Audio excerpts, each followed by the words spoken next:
An Oscar-winning film that brings Alzheimer's disease to the big screen. But it's also a real struggle for millions of families. And this morning, we're talking to the author of the Super Brain book about ways to reduce your risk and protect your brain as you age.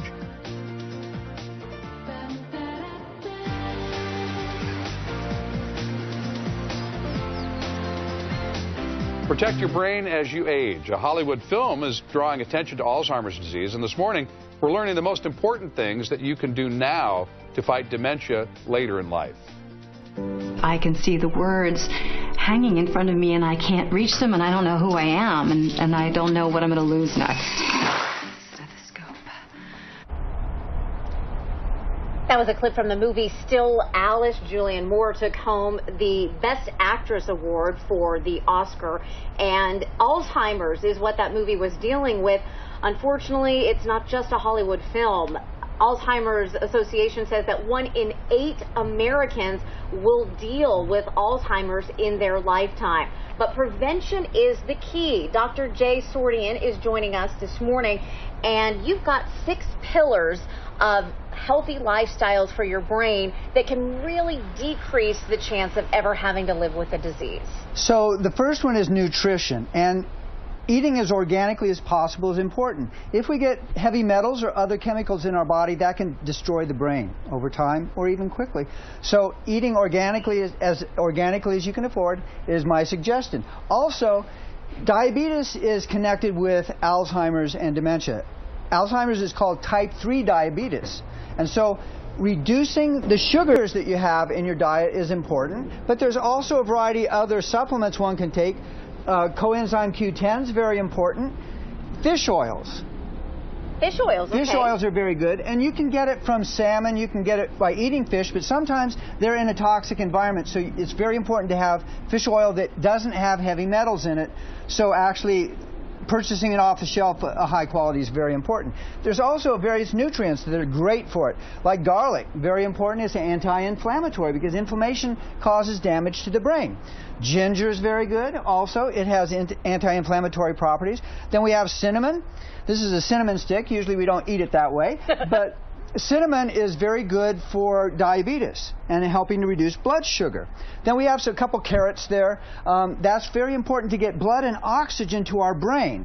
And so the lungs have to work right, and carrots are very good for the lungs. I'm glad you didn't leave the chocolate out, but you want a certain kind of chocolate. Organic chocolate is the best, and the high like 42% or higher of chocolate is very important because that's good for hypertension along with magnesium, and hypertension can cause blockage of brain vessels and strokes and that type of thing, and that can cause dementia and memory problems too. Let's talk about mental stimulation. Yes. I feel so happy. My dad loves to do crossword puzzles, and both my parents do. Yeah. And you say that that is really important just to stay mentally active. Very important to do a wide variety of different activities with the brain. Playing cards, being social with other people, interacting with people. One of the first things people who have Alzheimer's, they start to isolate themselves. So keeping them interacting with other people, very, very important to keep the brain working a lot of different ways. So mental stimulation, diet, you talked about, quality sleep.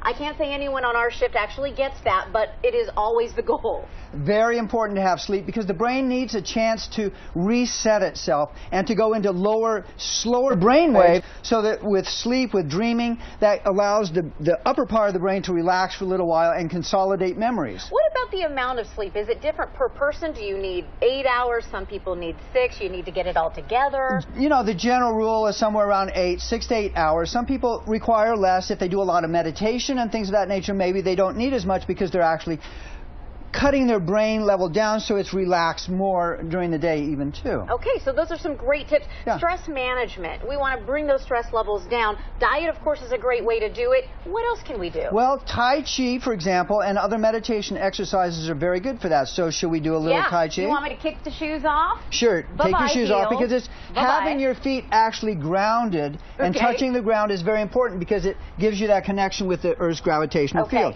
And so what we're going to do, we're going to put our hands like this in a circle, and then we're going to raise them up to about shoulder height, and then we're going to curl them in toward our body, and people at home can be doing this too, and press down, and you can do it while you're sitting too. And then once it's about waist height, we're going to turn our hands in so the palms are up, and we're going to come straight up, and then we're going to go up over our heads and then circle them around and back down. And as we do that, and let it go all the way down. So there's a natural breathing process that goes on.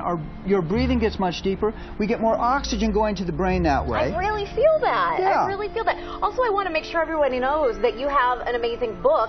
You can pre-order it now on Kindle. You're putting the final touches on it. That's It'll correct. be out in May. But Super Brain, maximize your brain health for a better life. Exactly, yeah. That's exactly it. Now, 1 in 8, Yes. of course, Americans we talked about will unfortunately deal with Alzheimer's. So these tips you gave us are so important. Let's just go over them one more time All again. right, very important for everyone to deal with blood sugar. Make sure if you're diabetic or you have obesity, deal with that, because the more fat you have in your body, the smaller your brain becomes.